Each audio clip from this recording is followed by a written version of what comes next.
let's talk Dallas. I'll give you the floor. What you think is going on there, and because honestly, I don't know if there would be such a hue and cry if Jerry didn't say he was going all in, and it looks like he's checking the flop, as opposed to pushing everything to the center of the table. As you and I are talking right now, we're about less than 2 hours to the new league year beginning, and their long snappers. They did get the long snapper. They did, yes, sir. The breaking news. Well, breaking news. Yeah. So I'll give you the floor on the Cowboys. I take that back. They seem to be pretty aggressive right now. Yeah.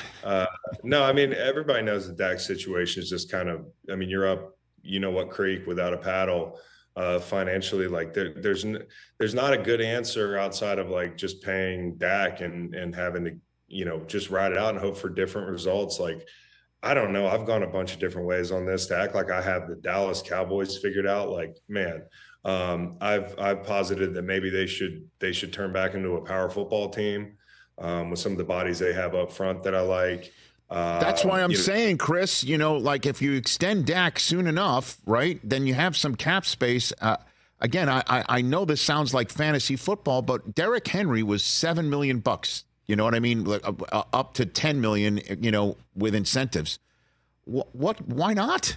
Right? I mean, like if you want to go all in and you're like want to see results in the playoffs, then you put together a team that on any given Sunday, Saturday, or maybe Monday, when it's win or go home time, see how that guy can be put down on the ground. Honestly, like with CeeDee Lamb also needing to be accounted for. That's what I'm talking about. Why not if you want to go power football? I would have looked at that, but I also don't know what's going on inside the building as far as that contract's concerned. Here's an interesting one. Yep. I was joking with somebody yesterday. This isn't like some take you can take to the bank, and certainly don't clip this for social because, they can't handle socials. But like, you see how Dak freaked out when they brought in Trey Lance? Like, if you really wanted to get rid of Dak and get him to waive the no trade clause, I would have just signed Russell Wilson for $1 million.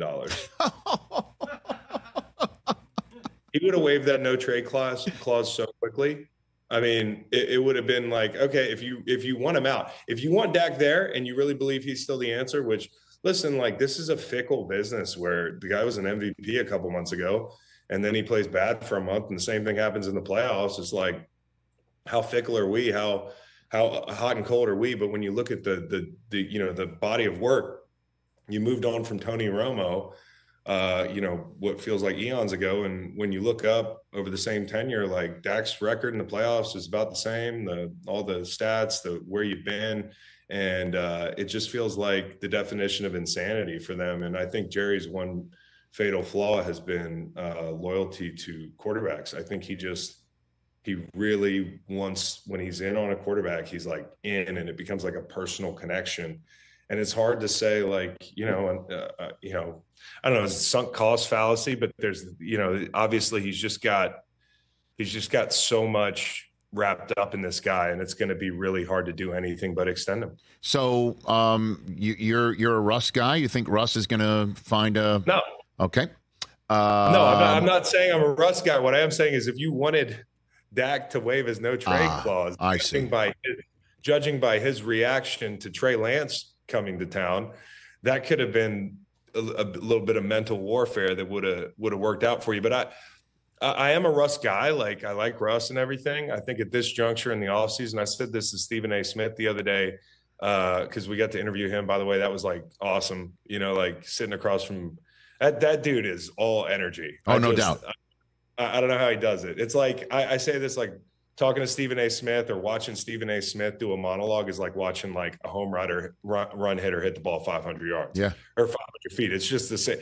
It's like a rare talent. But Stephen A. laughed at me when I said that I would take Baker Mayfield at this juncture over Russell Wilson. And who knows what Russell would have commanded in the open market had there not been this loophole where the Broncos are picking up his whole damn contract. But I think, as evidenced by, Baker's deal, like Baker is an exciting commodity for teams coming off that year. I think Russ has got to buy into, it's going to be a power football team. Like, I think they need to lean into that.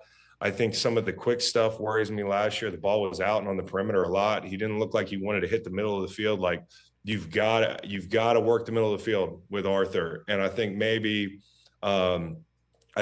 with play action, that sort of thing, you can see a little bit of a revival. And I think for Russ, like when you're on a team where they obviously don't like you, like obviously Peyton didn't like him, which is not a crime. Okay. Like I'm not freaking out about that whole thing. I think it wears on you, and it's really hard to perform when you know the people upstairs or your head coach doesn't even want you there. Like, so I think the mental lift of going somewhere where he's wanted on $1 million deal, where you're like, the pressure's not on me, I'm playing with house money a little bit here. So I hope Russ can get some of that weight off his shoulders and, look like he's having a little bit more fun this year. He's got to work the middle of the field, dude. Like last year when you watch Broncos games, they did not take a lot of chances. And it was a lot of quick game, but I think with Arthur, they can figure out a cadence that'll work for Russ. But I'm not like Russ is going to put them over the top. But if you look at that team last year, they win 9 games with a combination of Kenny Pickett and Mason Rudolph. Yeah, that's what I'm saying, Chris. Is first thing you said Russ has got to do what you just said. I say the first thing he's got to do is beat out Kenny Pickett. For sure. That's not a given, and you know, no, it's not. Tomlin's going to give Pickett every opportunity to win the job, and then use all of his future Hall of Fame, I like to say, coaching skills to tell Russ stand ready. We're going to need you. Yeah. Yeah. And that puts real pressure on Kenny, unlike a Mason who, right. That does put pressure on Kenny, but Kenny got hurt and he really couldn't control that. I like Kenny better than the guys that Arthur had down in Atlanta. And I know they just traded away Deontay Johnson, right? I mean, I feel like some of these acquisitions and trades feel like dreams. Like, did I have that dream? No, that happened.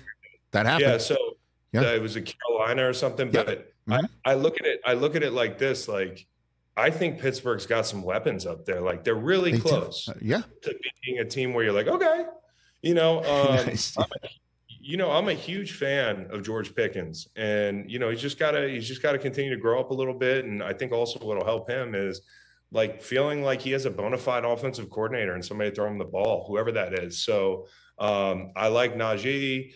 I love the other running back there. I'm only forgetting his name. No, it's Jaylen Warren. I love Jaylen Warren. He's a home run hitter. They definitely have the weapons. They had Patrick Queen on defense, which is totally on brand. It's exactly what they're missing right there in the middle of the defense. They're going to have a lot of buzz around them, and no doubt about that. Catch the Rich Eisen Show every single day on the Roku channel, 12 to 3 Eastern, for free.